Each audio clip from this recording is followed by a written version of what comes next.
দাওয়ার কাছে হ্যারিকেনটা রেখে পিছন দিকে যায় পদ্ম। কিন্তু রাতের অন্ধকার বলে সবকিছু ভালোভাবে দেখা যায় না। তবু তার কাছে লণ্ঠন থাকে না। ভোর রাতের বেলায় বাড়ির ওখানে মাঝে মাঝেই হেঁটে যেতে ভালো লাগে তার।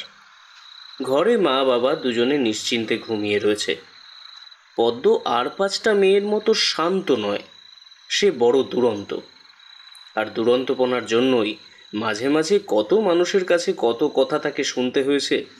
মায়ের কাছে মার খেতে হয়েছে, বাবার কাছে খেতে হয়েছে মুখ ঝামটা। কিন্তু তাই বলে পদ্ম বদলায় না।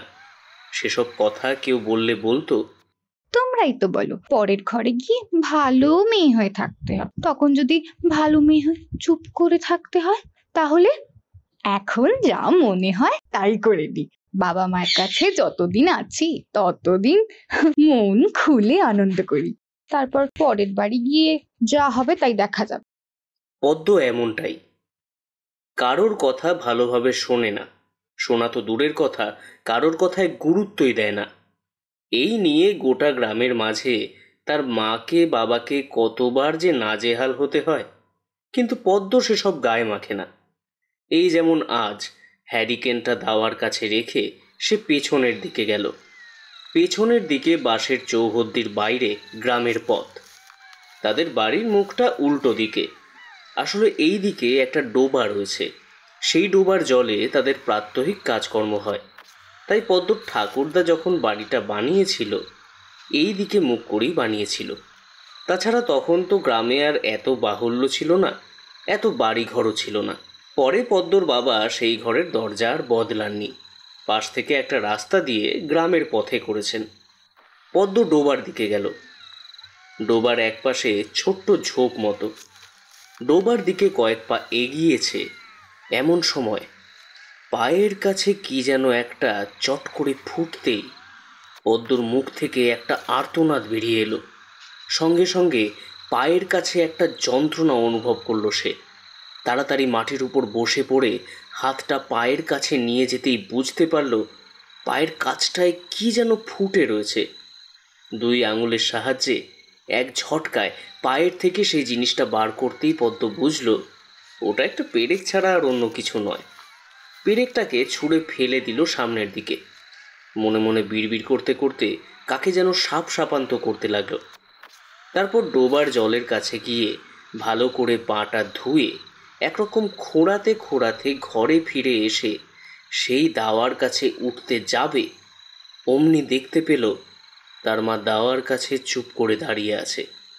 কতবার বলেছি তোকে বাইরে গেলে আলো হাতে করে নিয়ে যাবি।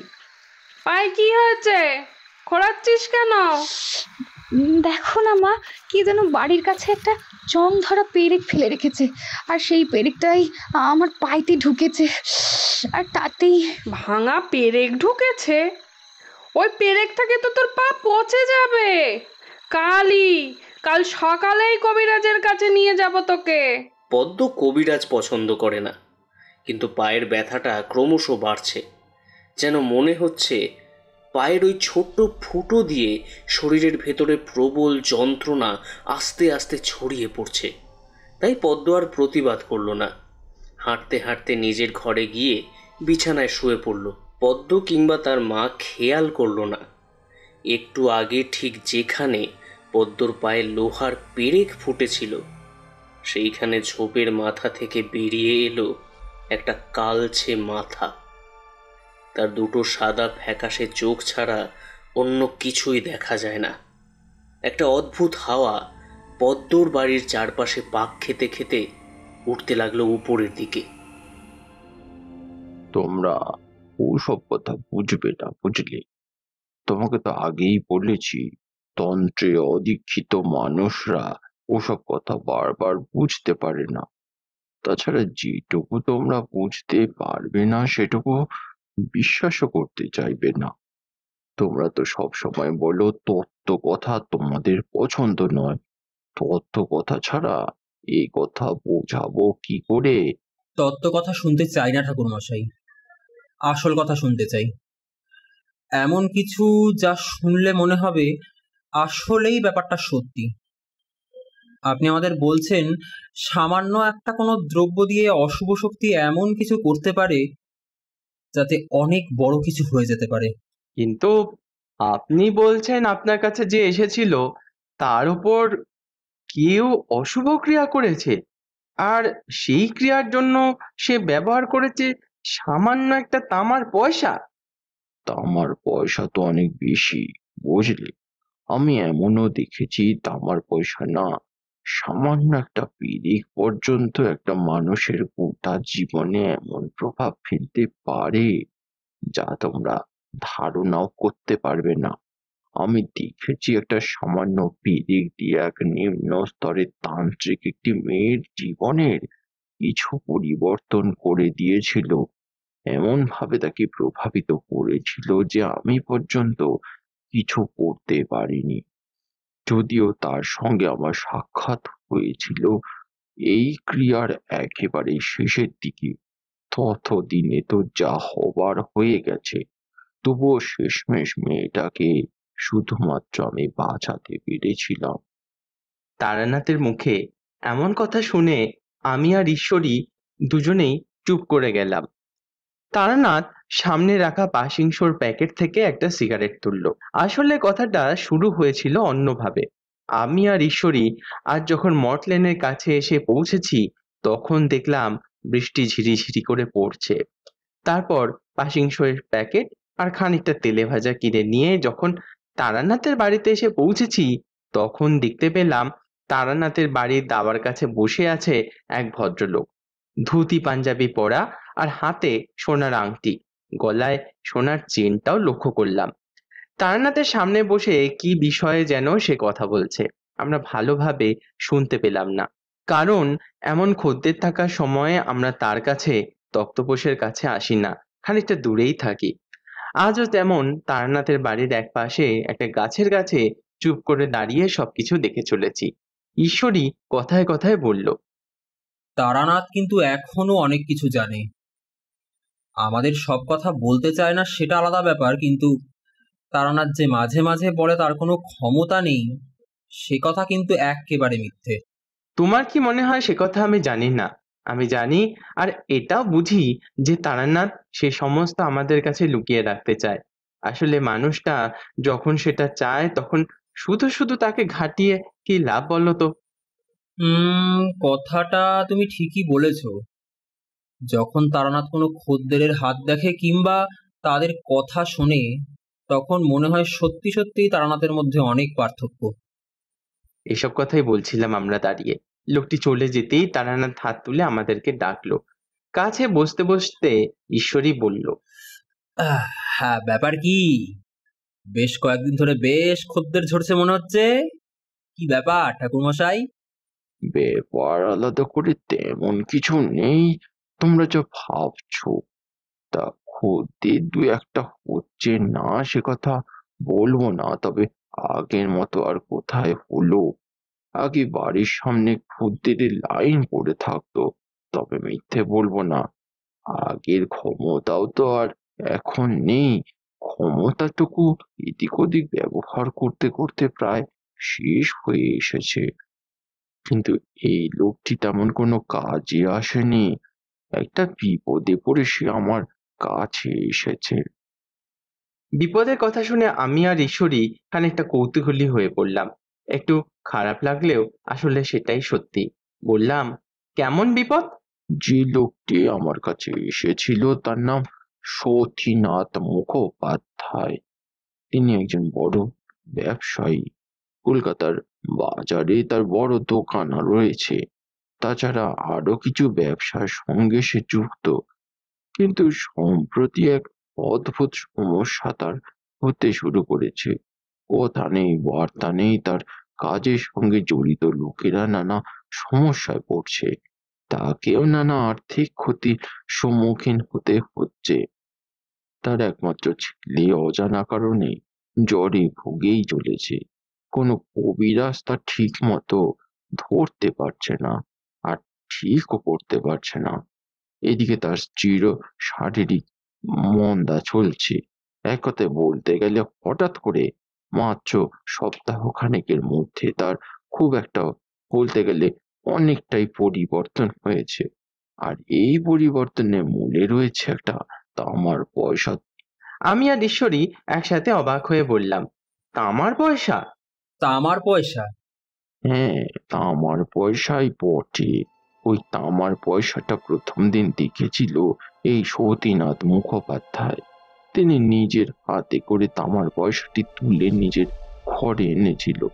তারপর থেকেই শুরু হয়েছে যত সমস্যা। আর আশ্চর্য ব্যাপার, যখনই কোনো বিপদ হয় তখনই তামার পয়সাটাকে বিপদের স্থানের আশেপাশে কোথাও না কোথাও দেখতে পাওয়া যায়। অথচ আশ্চর্যের ব্যাপার, তারপরে আবার কিন্তু সেই তামার পয়সাটাকে আর কোথাও খুঁজে পাওয়া যায় না। জ্যান্ত তামার পয়সাটা উধাও হয়ে গেছে। এই মনে করো সতীনাথ মুখোপাধ্যায়ের দোকানে বসে আছেন, তা তামার পয়সাটা উনি দেখতে পেলেন। আর তারপরে এই দোকানে কোনো একটা দুর্ঘটনা হলো। ফিরে এসে আবার যেখানে দেখেছিলেন সেখানে খুঁজতে গেলে দেখা যায় যে তামার পয়সাটা সেখানে নেই। এমন আবার হয় নাকি? হয় হয়, সবকিছু হয় বুঝলে। তামার পয়সা তো অনেক ভালো জিনিস। সামান্য সামান্য জিনিস দিয়েও কেউ চাইলে মানুষের অনেক বড় ক্ষতি করতে পারে। তবে হ্যাঁ, তার কোনো না কোনো দ্রব্যগুণ থাকতে হবে। এভাবে কথাটা বলতে বলতে এসে পড়েছিল সেই মেয়েটির কথা। সেই মেয়েটি, যার নাম পদ্ম। তারানাথ বাতাসের দিকে তাকিয়ে রইল বেশ কিছুক্ষণ। তারপর সিগারেটের শেষের অংশটুকু আঙ্গুলের টোকায় বাইরে ছুঁড়ে ফেলে যখন বলতে শুরু করলো, তখন বাইরে বৃষ্টিটা বেশ ঝমঝমিয়ে নেমেছে। জীবনের অনেকটা সময় যে আমি বাড়ির বাইরে কাটিয়েছি সে কথা তোমরা ভালোভাবেই জানো। এক কথায় বলতে গেলে জীবনের অর্ধেকটা অংশই আমার কেটেছে বাড়ির বাইরে। কিন্তু তার মাঝেও মাঝে মাঝে বাড়িতে ফিরে এসেছি। তবে সংসার জীবনে পড়ার পর এমনটা কিন্তু আর কোনো কালেই সম্ভব হয়নি। মনে মনে যে ইচ্ছে হয়নি তা কিন্তু নয়, হয়েছে, অথচ তা কখনোই সম্ভব ছিল না। তখন অনেক আগের কথা, একবার বাড়ি থেকে বেরিয়ে ঘুরতে ঘুরতে গিয়ে পড়েছি মেদিনীপুরে। পশ্চিমের দিকে আমি খুব কমই গিয়েছি, উত্তর দক্ষিণ পূর্ব দিকেই আমার যাতায়াত ছিল বেশি। এবার পশ্চিমের পথে চলতে চলতে অনেক দূর পর্যন্ত গিয়ে একবার এক রেল স্টেশনের কাছে বসে আছি। দাঁড়িয়ে এলে সেই রেলগাড়িতে করে যত দূর যাওয়া যায় যাব, তারপর নেমে কোনো এক হাঁটা পথে যাব। আসলে মনে মনে তো কোনো জায়গায় ঠিক করে বেড়াতাম না, যেদিকে দু চোখ যায় সেদিকেই চলে যেতাম। সাধুসঙ্গ পেলে সেখানেই তুষ্ট হতাম, না হলে খুব প্রয়োজনে কোনো গৃহস্থর বাড়িতে আশ্রয় নিতাম। রেলগাড়িতে করে যখন একটু আগে একটা রেল স্টেশনে নামলাম তখন চারিদিকে দিক তাকালাম আর খানিকটা অবাকও হয়ে গেলাম। কোথায় রেলগাড়িটা আমায় নামিয়ে দিয়ে গেছে। কাছে একটা গাছ, একটা মাটির উঁচু ঢিপি, আর একদম দূরের দিকে একটা ছোট্ট সাইনবোর্ডের ওপর স্টেশনের নাম লেখা। যাই হোক, নেমেছি যখন কোথাও তো যেতে হবে। স্টেশন থেকে বাইরে বেরিয়ে পশ্চিম দিকে রওনা দিলাম। সন্ধ্যের একটু আগে গিয়ে পৌঁছলাম এক গ্রামে। বেশি বড় অবশ্য নয়, ছোটখাটো গ্রাম। অন্তত তখন তো সেই গ্রাম ছোটই ছিল। হাতে গুনলে হয়তো জনা 30টা ঘর বসতি নিয়ে সেই গ্রাম। প্রথমে গ্রামের এক গৃহস্থর বাড়ির কাছে গিয়ে আশ্রয় নিয়ে আজকে রাতটা কাটিয়ে দেব বলে ভাবতে ভাবতে এগোচ্ছি, এমন সময় দেখি গ্রামের পথ ধরে একটা মধ্যবয়স্ক লোক হেডিকেন হাতে কি যেন একটা খুঁজতে খুঁজতে যাচ্ছে। একটু পরে বুঝতে পারলাম সে গরু খুঁজছে। বলল, ঠাকুরমশাই, ঠাকুরমশাই, আপনি কি এদিকে কাউকে খুঁজতে এসেছেন? এদিকে তো আপনাকে আগে দেখেছি বলে মনে হয় না। না, আমি ভাবলাম এদিকেই যাই, কোনো গৃহস্থর বাড়িতে আশ্রয় পাই নাকি, তাই আর কি। তা তোমাদের এই গ্রামের নাম কি বাছা? গ্রামের নাম বাসুদেবপুর, কিন্তু আমি তো এখন গরু খুঁজতে যাচ্ছি।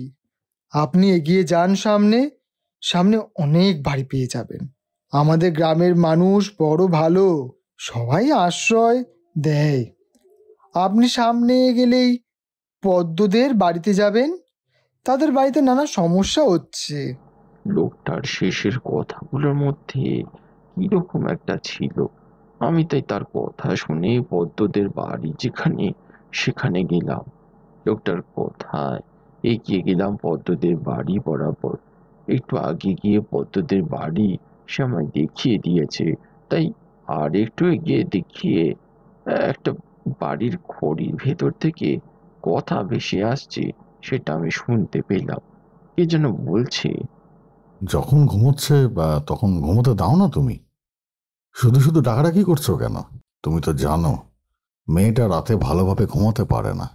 তাহলে আহা, তুমি বুঝতে পারছো না মেয়েটার এমন অবস্থা হয়েছে? ব্যাপারটা কিছু তো করতে হবে। কবিরাজ দেখিয়ে যখন লাভ হচ্ছে না, তখন অন্য কিছু দেখাতে হবে। তুমি তুমি তো জানো না আমার বড্ড ভয় হয়। মেয়েটা রাতের বেলা হঠাৎ করে উঠে বসে কেমন যেন করে। বুঝতে পারলাম এই হলো সেই বাড়ি। পদ্ম কথাটা বারবার উচ্চারণ হচ্ছে। তাছাড়া এই বাড়িতে কোনো এক সমস্যা হয়েছে। আমি বাড়িতে ঢুকতে যাব ততক্ষণে অল্প অল্প অন্ধকার নেমে এসেছে। চৌহদ্দির মধ্যে পা দিতেই একটা অদ্ভুত ব্যাপার ঘটলো। মনে হলো যেন বাড়ির ভেতর কোথায় যেন কি একটা নড়ে উঠলো, অথচ আমি বাড়ির চৌহদ্দির বাইরে দাঁড়িয়ে এখান থেকে ব্যাপারটা দেখতে পাচ্ছি। আবার ঢুকতে যাব এমন সময় দেখি বাড়ির পেছনের দিকে জানলার কাছে অন্ধকারে কি যেন দাঁড়িয়ে আছে আর আমার দিকে তাকিয়ে দেখছে। একটা অদ্ভুত ব্যাপার তার সঙ্গে লক্ষ্য করলাম। যে দাঁড়িয়ে আছে সে হাসছে, তার মুখে সাদা ধবধবে দাঁতের পাঁঠে আমি এই অন্ধকার, মানে আধো অন্ধকারেও বেশ ভালোভাবেই দেখতে পাচ্ছি। বুকের ভেতরটা সত্যি কথা বলতে কি কেমন যেন শিরশির করে উঠল। লোকটা পদ্মর বিপদের কথা বলেছিল বটে, কিন্তু এই বাড়িতে তো মনে হয় কোনো এক অশুভ শক্তি রয়েছে। মনে মনে কথাগুলো ভাবতে ভাবতে মধুসুন্দরী দেবীর নাম স্মরণ করে পা তো ঢুকিয়ে দিলাম ঘরের ভেতরে। আর ঠিক তখনই ঘরের ভেতর থেকে মেয়েলি গলায় কি যেন একবার কেঁদে উঠল। সঙ্গে সঙ্গে যেন ঘরে হুল্লোড় পড়ে গেল। আসলে বাড়িটার পিছন দিকে এটা। আমি হাঁটতে হাঁটতে দেয়াল বরাবর এগিয়ে গিয়ে সামনের দিকে এসেছি, এমন সময় দেখি একটা লোক দাঁড়িয়ে আছে। লোকটি পাশের ঘরের দরজায় ধাক্কা দিচ্ছে আর বলছে, পদ্ম, পদ্ম, মা দরজা খোল, দরজা খোল বলছি। আমি একটু এগিয়ে গেলাম। গলা খাকড়ি করে দিতেই লোকটি আমার দিকে ঘুরে তাকালো। বোধহয় এমন সময় আমায় দেখে সে খানিকটা চমকে উঠেছিল। অন্ধকারে হেরিকেনটা তুলে নিয়ে ভালো করে আমায় দেখে বলল, আপনি কে ঠাকুর মশাই? আমি কে সে কথা তোমার পরে জানলেও চলবে, কিন্তু এই ঘরে যে আছে তার যে বড় বিপদ। ওকে ওকে এক্ষুনি ঘর থেকে বাইরে বের করতে হবে। আর তোমাদের এই বাড়িতে কোনো একটা সমস্যা হচ্ছে কি বেশ কিছুদিন ধরে? শুধু লোকটি নয়, তার সঙ্গে সেই স্ত্রী লোকটিও একরকম ছুটে এলো আমার দিকে। পায়ের ওপর হুমড়ি খেয়ে পড়ল। আমি তাড়াতাড়ি করে সরে এলাম। বললাম, আরে এ কি করছো তুমি? এ কি করছো? ও সব কিছু করতে হবে না, ওঠো ওঠো। এখন তোমাদের বড়ই বিপদ। কি হয়েছে আমাকে খুলে বলো তো। আর ওই ঘরের জানালার কাছে কে দাঁড়িয়েছিল? ঘরের ভেতর কান্না শব্দটা হঠাৎ করেই যেন বন্ধ হয়ে গেছিল। এবার দেখতে পেলাম ওই লোকটার স্ত্রী, মানে ওই লোকটার স্ত্রীর চোখে জল। স্ত্রী লোকটি বলল, ঠাকুর মশাই, কি হয়েছে জানি না, দিন তিনেক আগে থেকে হঠাৎ মেয়েটা যেন কেমন পরিবর্তন হয়ে গেল। আগের মতো হাসে না, কথা বলে না, ঘর থেকে বাইরেও বেরোয় না। কি যে হয়েছে কিছুই বুঝতে পারছি না। ওই কথাটা বলো, ওই যে রাতের বেলা ঘর থেকে বেরিয়ে জং ধরা পেরেকে পা কেটেছিল পদ্ম? ভেবেছিলাম পরদিন সকালে কবিরাজকে দেখালে ঠিক হয়ে যাবে, কিন্তু আশ্চর্য ব্যাপার ঠাকুরমশাই, পরদিন সকালে উঠে পায়ের কাছে সেই কাটার চিহ্ন মাত্র দেখতে পেলাম না। মেয়েটাও যেন সেই পেরেকে কাটার কথা একদম ভুলে গেছে। আর তারপর থেকেই তো এমন। আমি হিসেব করে দেখলাম আজ শনিবার, 3 দিন আগে মানে বুধবার এটা হয়েছে। তখনও ধারণা করতে পারিনি আসলে ব্যাপারটা কত বড় হয়ে উঠেছিল। মাত্র 3টে দিনের মধ্যেই। আমি ভেবেছিলাম বুঝি সময় আছে, তাই সে রাতে অন্য একটা কাজ করছিলাম। পাশের ঘরে দরজার কাছে গিয়ে দরজাটাতে ধাক্কা দিয়ে বললাম, ওঠো পদ্ম, দরজা খোলো, দরজা খোলো মা। ঘরের ভেতরে কোনো সাড়া শব্দ নেই। ঘরের জানলাটা দমদম করে শব্দ করে খোলা বন্ধ হতে লাগলো। আমার পিছনে দাঁড়িয়ে থাকা লোকটি আর স্ত্রীলোকটি ভয়ে যেন কেমন থরথর করে কাঁপতে লাগলো। আমি আবার ডাকতেই ঘরের ভেতর থেকে একটা অদ্ভুত গলায় কি যেন বলে উঠলো, চলে যা, চলে যা এখান থেকে, চলে যা বলছি, নইলে নইলে কিন্তু। আর ঠিক তখনই ঘরের ভেতর থেকে আবার একটি মেয়েলি গলায় কান্না শব্দ শোনা গেল। বাবা, মা, আমাকে বাঁচাও, আমাকে বাঁচাও, ও ও আমাকে আটকে রেখেছে। আমি আবার দরজায় ধাক্কা দিলাম। লোকটাকে 1 ঘট জল আনতে বললাম। জল আনলে সেই জল পরে জল ছিটিয়ে দিলাম দরজার গায়ে। তারপর আবার দরজার উপরে হাত রেখে 2বার ধাক্কা দিতেই দরজা খুলে গেল। ঘরের ভেতরে একেবারে ঘুটঘুটে অন্ধকার।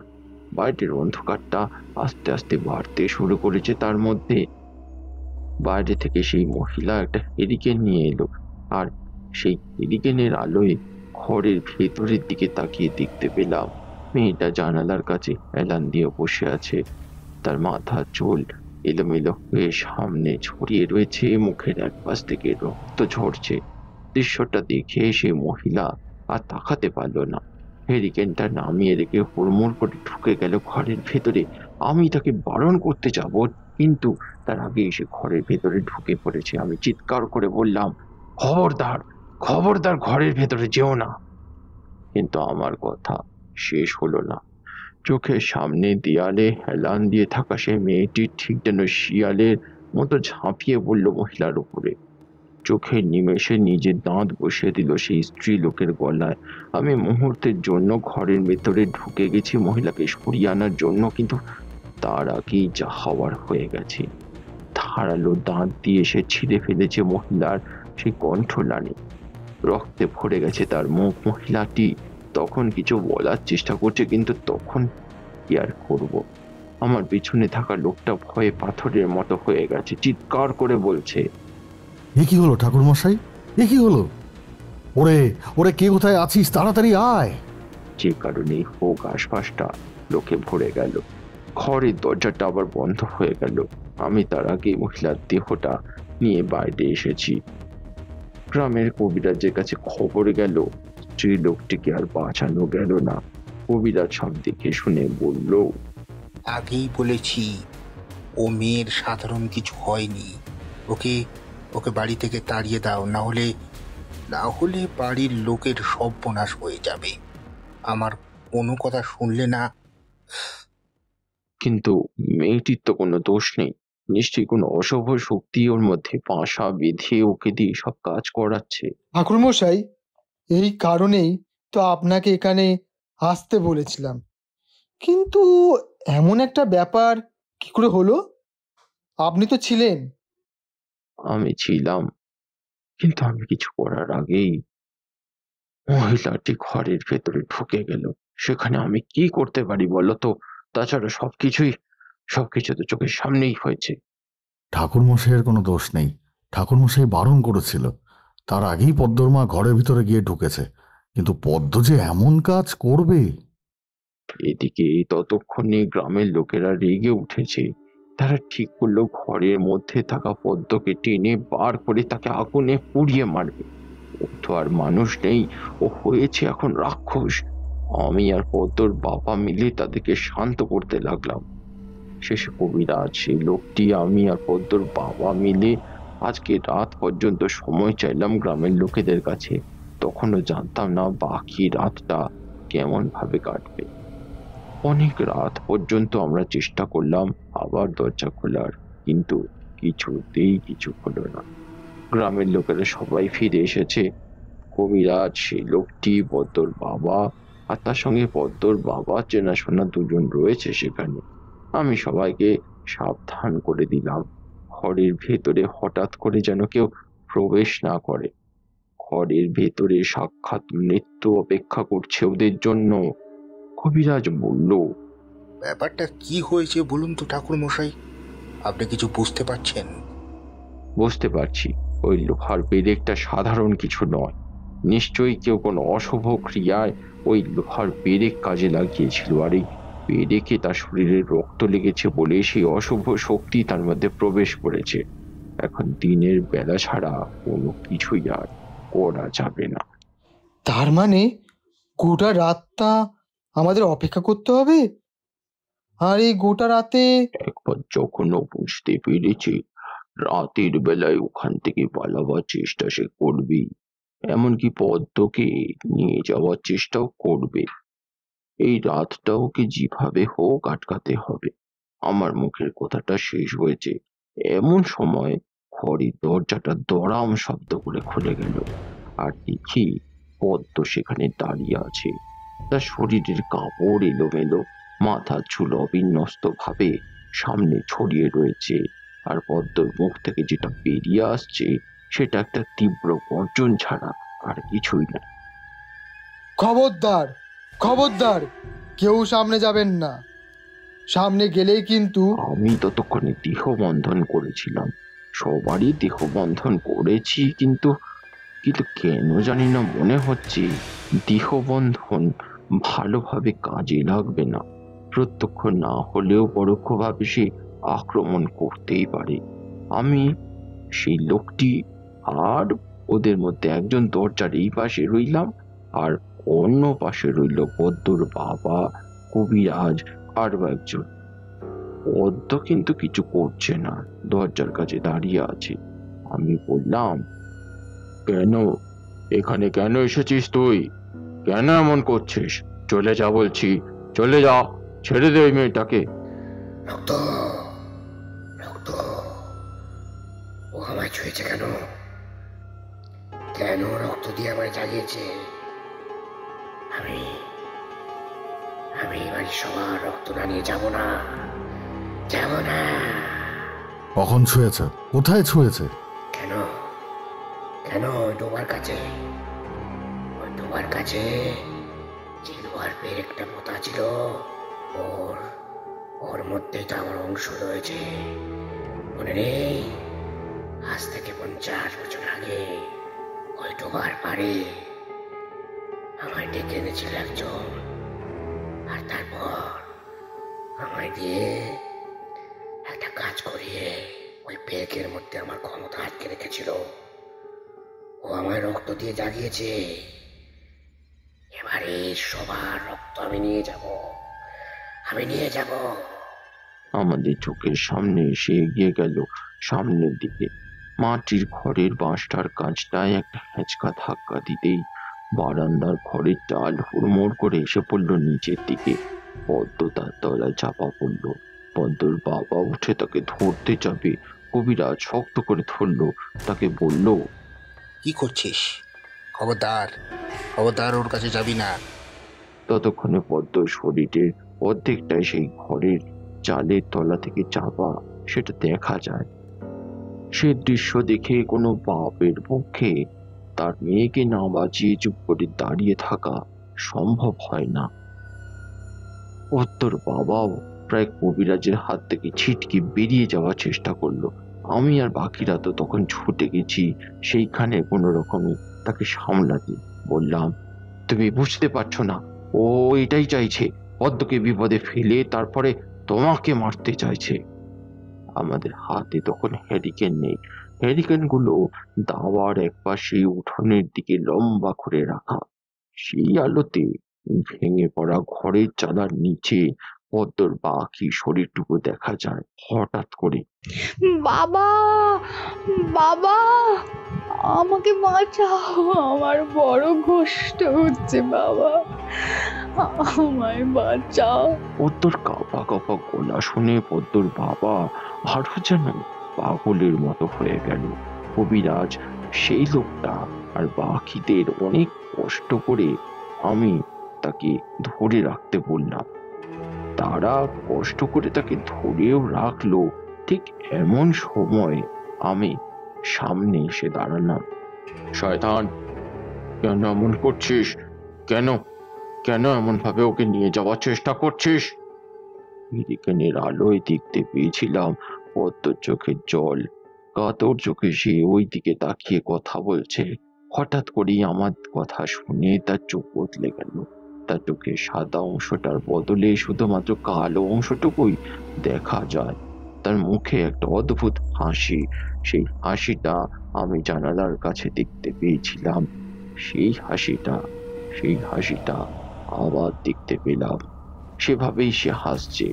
তার মুখের এক পাশ থেকে বেরিয়ে আসছে রক্ত। সে বলছে, আমি যখন নিয়ে যাব বলেছি তখন রক্ত আমি নিয়ে যাবই যাব। তুই আমাকে আটকাতে পারবি না আমাকে আটকাতে।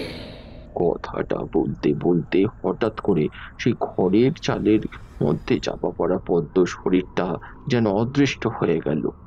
যেন মনে হলো কেউ হ্যাঁচকা টানে তাকে ঘরের চালের ভেতরের দিকে ঢুকিয়ে ফেললো।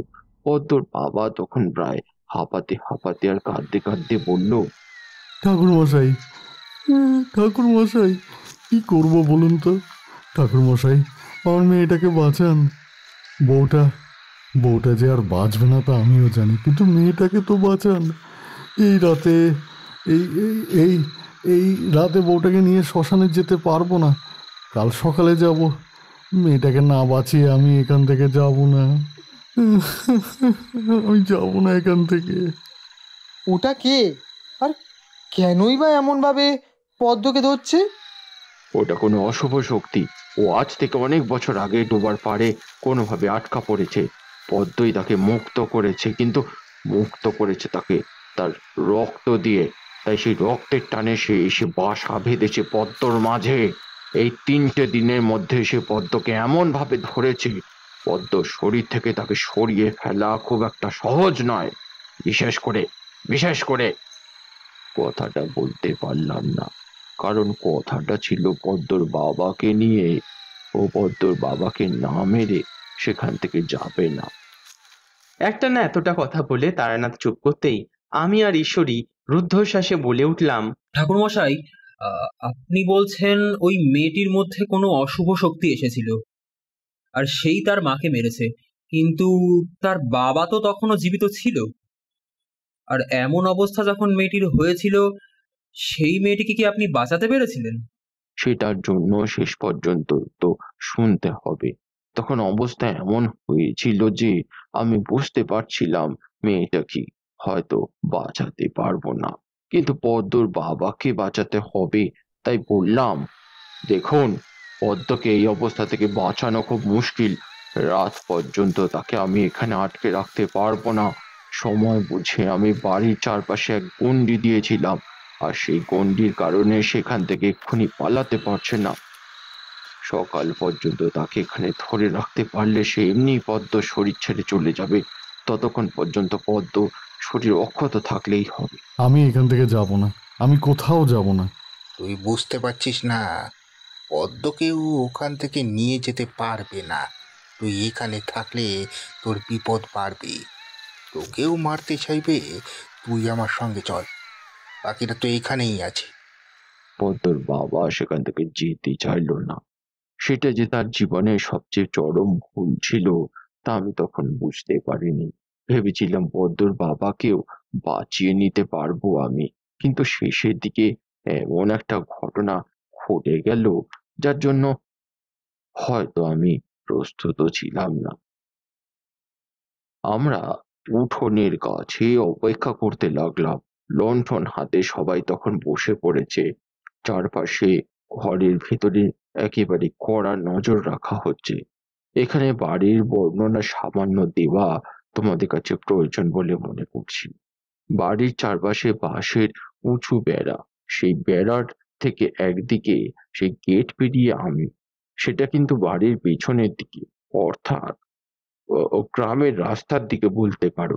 আর যেদিকে আমরা রয়েছি সেই দিকে রয়েছে একটা গেট, সেই গেট চলে গেছে সেই ডোবা পর্যন্ত। বাড়ির ভেতর থেকে আর কোনো শব্দ শোনা যায় না। ভেঙে পড়া বারান্দার ভিতরে যে পদ্ম রয়েছে সেটা বুঝতে পারছি। মাঝে মাঝে সেখান থেকে গোঙানির কিংবা কিংবা অদ্ভুত কিছু হাসির শব্দ শুনতে পারছিলাম। আমি শুধু অপেক্ষা করছিলাম সকাল হওয়ার জন্য। সকাল হলে সেই অশুভ শক্তি তার শরীর থেকে বার করে দেব। তারপর একটা তাবিজ তৈরি করে পদ্ম শরীরে পরিয়ে দিলেই ও আর প্রবেশ করতে পারবে না। একটা কিছু বাঁধন পেলে আগেই সব ঠিক হয়ে যেত, কিন্তু সময় অনেকটাই পেরিয়ে গেছে। কবিরাজ আর ওই লোকটিকে ভালো করে বুঝিয়ে দিলাম পদ্মর বাবাকে যেন ওরা রক্ষা করে, ওই অশরীরী আর কারোর ক্ষতি করবে না, শুধু পদ্মর বাবারই ক্ষতি করবে। আমি হাঁটতে হাঁটতে ডোবার দিকে এগিয়ে গেলাম। মনে মনে মধুসুন্দরী দেবীকে স্মরণ করছি আর বলছি, হে মধুসুন্দরী দেবী, রক্ষা করো, রক্ষা করো। চোখের সামনে এমন ভাবে আরেকটা প্রাণ নিও না। মাথার ভেতরটা কেমন যেন ঝনঝন করে উঠল, যেন মাথার মধ্যে কেউ আস্তে আস্তে বলল, আগে থেকে যা ঠিক করা আছে তা তো হবেই তারানাথ। সব কিছু বদলাবার ক্ষমতা তোমার হাতে নেই। আমি তো সবকিছু বদলাতে চাইছি না। এমন একটা ফুটফুটে মেয়ে যেভাবে মারা যাবে, তার বাবা যে তাকে বাঁচাবার জন্য এখনো নিজের জীবন বিপন্ন করছে। সব কিছু যে কপালে লেখা আছে, কপালে লিখন আমাদের সাময়িকভাবে মনে হতে পারে সেটা ভালো নয়, কিন্তু তা পরে বোঝা যায় আসলে এটাই ঠিক। যে গলাটা আমি শুনতে পাচ্ছিলাম তখনও স্ত্রী লোকের নয়, অন্য এক সাধু গম্ভীর ভাবে কথাগুলো আমায় যেন বলছিল। ঠিক তখনই হঠাৎ করে আমার চোখ চলে গেল ডোবার দিকে। দেখি ডোবার উল্টো দিকে আধো অন্ধকারের মধ্যে কে যেন দাঁড়িয়ে আছে। আর হঠাৎ করে এতক্ষণ পর একটা কথা আমি পরিষ্কার করে আবিষ্কার করতে পারলাম। আকাশে চাঁদের আলো নেই, তার মানে আজ শনিবার হওয়ার পাশাপাশি আজ অমাবস্যা, তাই চারপাশে এত ঘুটঘুটে অন্ধকার। আর তারপরেই বুঝতে পারলাম এই কারণে ওই অশুভ শক্তির ক্ষমতা এত বেশি বৃদ্ধি পেয়েছে। ডোবার উপরে দাঁড়িয়ে থাকা সেই সাধুকে তবুও অন্ধকারের মধ্যে আমি যেন স্পষ্ট দেখতে পারছিলাম, বুঝতে পারছিলাম সে আমার দিকেই তাকিয়ে আছে। আমি আর কিছু বললাম না, তবে মনে মনে ভাবলাম, আমার হাতে কি সত্যি কিছু নেই? সঠিক সময় হলে সব বুঝতে পারবে তারানাথ। অপেক্ষা করো, এখন অপেক্ষা করতে হবে অনেকক্ষণ। আর কিছু বলতে যাব, দেখি চোখের সামনে থেকে ডোবার উপরে সেই সাধু আস্তে আস্তে মিলিয়ে যাচ্ছে। ঠিক তখনই বাড়ির দিক থেকে কবিরাজের চিৎকার শুনতে পেলাম, ঠাকুরমশাই, ঠাকুরমশাই তাড়াতাড়ি আসুন। হাতে লণ্ঠনটা নিয়ে একরকম ছুটে গেলাম উঠোনের মাঝখানে। ঠিক তখনই দেখতে পেলাম সেই দৃশ্যটা। সেই লোকটি এবং বাকি গ্রামের দুজন জোয়ান লোক মিলে শক্ত করে ধরে রয়েছে পদ্মকে। পদ্ম দু হাতে সামনে বাড়িয়ে হিংস্র বাঘিনীর মতো ঝাঁপিয়ে পড়তে চাইছে তার বাবার উপরে। কবিরাজ তার বাবাকে ধরে আস্তে আস্তে টেনে পিছন দিকে নিয়ে আসছে। পদ্মর বাবার চোখে জল, সে কাঁদতে কাঁদতে বলছে, আর আমার মেয়েটার কি হলো? কি এমন হলো আমার মেয়েটার? আমি সঙ্গে সঙ্গে একটা সুযোগ পেয়ে গেলাম। তাড়াতাড়ি বারান্দার কাছ থেকে সেই জলের ঘরটা খুঁজে নিয়ে সেখান থেকে জল নিয়ে এলাম। তারপর মন্ত্র পড়ে সেই জল দিলাম একেবারে পদ্মর মাথার ওপরে। তার কালো চকচকে চোখের মনি চট করে আমার দিকে ঘুরল। একটা তীব্র চিৎকার বেরিয়ে এলো তার মুখ থেকে। আর ঠিক তখনই ঘটে গেল সেই ঘটনাটা। দেহ বন্ধন করাই ছিল, কিন্তু পদ্ম নিজের একটা হ্যাচকা টানে পিছন থেকে ছিটকে ফেললো একজনকে। লন্ঠন রাখা ছিল আমাদের আশেপাশে, সেই লোকটা গিয়ে পড়ল লণ্ঠনের উপরে, আর ভাঙা লণ্ঠনটা থেকে কিভাবে যেন একটা কাচের টুকরো ছিটকে গায়ে লাগলো পদ্মর বাবার গলা লক্ষ্য করে। মুহূর্তের মধ্যে ভাঙা লণ্ঠনের টুকরো ছিটকে গলার কাছে ঢুকে গল গল করে রক্ত বেরিয়ে আসতে লাগলো। সর্বনাশ, সর্বনাশ হয়ে গেছে ঠাকুরমশাই, এবার কি করব? কবিরাজ নিজেই জানে না আসলে কি করতে হবে। এখন ভয়ে তার পর্যন্ত মাথা খারাপ হয়ে গেছে, বুঝলে। লোকগুলো ভয়ে ভয়ে পদ্মকে ছেড়ে দিয়ে পালালো। যে লোকটা আমাদের সঙ্গে এসেছিল সেই লোকটি কবিরাজ আর পদ্মর বাবা রক্তাক্ত অবস্থায় মাটির উপরে পড়ে রইল। পদ্ম তখন মাঠের উপরে এলিয়ে পড়েছে। ক্লান্ত গলায় অদ্ভুত ভাবে সে বললে, বলেছিলাম না ওদের রক্ত আমি নিয়ে যাবই ওদের রক্ত আমি নিয়ে যাব। আমার মাথার ভেতরটা প্রচন্ড রাগে কেমন যেন দপদপ করে উঠল। পারলাম না বাঁচাতে পদ্মর মাকে, পদ্মর বাবাকে, কাউকেই বাঁচাতে পারলাম না। এমন ভাবে যে পদ্মর বাবাকে মরতে হবে সেটা কি জানতো বলো তো। এগিয়ে গিয়ে আবার বাকি জলটুকু ছড়ে দিলাম পদ্মর গায়ে। চিৎকার করে উঠল সে, চিৎকার করে বলল, ছেড়ে দে বলছি, আমায় ছেড়ে দে, নইলে এই মেয়েটিকেও আমি কিন্তু মারবো। কথা বলতে বলতে সে দুই হাতে নিজের মাথা চেপে ধরল, যেন এক্ষুনি সে নিজের ঘাড় ভেঙে ফেলবে। আমি পদ্মর হাত ধরলাম। পদ্মকে যেভাবেই হোক বাঁচাতে হবে, তাই বললাম, তোকে আমি মুক্ত করে দিচ্ছি, কিন্তু এখান থেকে তোকে চলে যেতে হবে, অনেক দূরে চলে যেতে হবে। অদ্ভুত ভাবে হাসতে লাগলো সে। তার মুখে তখনও রক্ত। ঠিক হামাগুড়ি দেবার মতন সে গিয়ে এলো আমার দিকে। তারপর বলল, এই বংশের জন্য আমি এখানে আটকা পড়েছি, কিন্তু এই মেয়েটির মধ্যে আমি ভালো গুণ দেখেছি যা ওদের মধ্যে ছিল না। তাই মেয়েটির কোনো ক্ষতি আমি করব না, ওকে ছেড়ে দেব, চলে যাব, তুই বন্ধন মুক্ত কর। আমি আর কি করতে পারি? পাশাপাশি বাড়িতে দুটি মৃতদেহ পড়ে রইল। আমি বন্ধন মুক্ত করতেই পদ্ম শরীরটা হঠাৎ একটা মোচড় দিয়ে ওঠে। মুখ থেকে রক্ত বেরিয়ে এলো তার এক ঝলক। তারপরেই একটা কালো ছায়া যেন বাড়ির চৌখর দিয়ে বেরিয়ে সেই ডোবার দিকে চলে গেল। লোকটা কাঁপা কাঁপা স্বরে বলল, ঠাকুরমশাই, ও আবার আসবে না তো? আর আসবে না, ও মুক্ত হয়ে গেছে, পুরোপুরি মুক্ত হয়ে গেছে। প্রথমে আমি ভেবেছিলাম সেই অশুভ শক্তি অকারণে ওদের মেরেছিল, কিন্তু পরে বুঝতে পেরেছিলাম অনেক কিছু।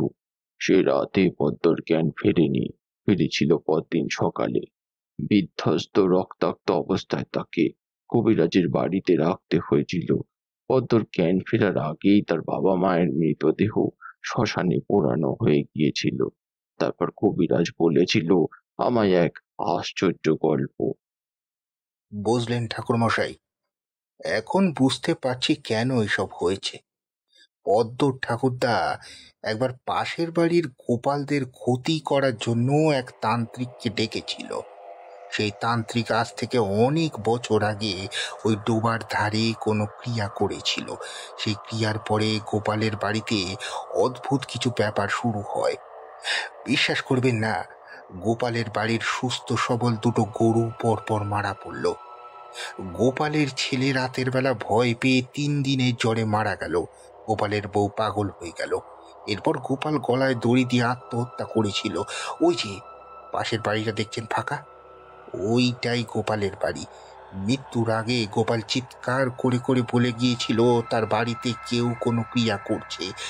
সবাই জানতো গোপালের সঙ্গে শত্রুতা হয়েছিল পদ্ম ঠাকুরদার। হয়তো তখনকারই কোনো কিছু সেখানে থেকে গেছিল।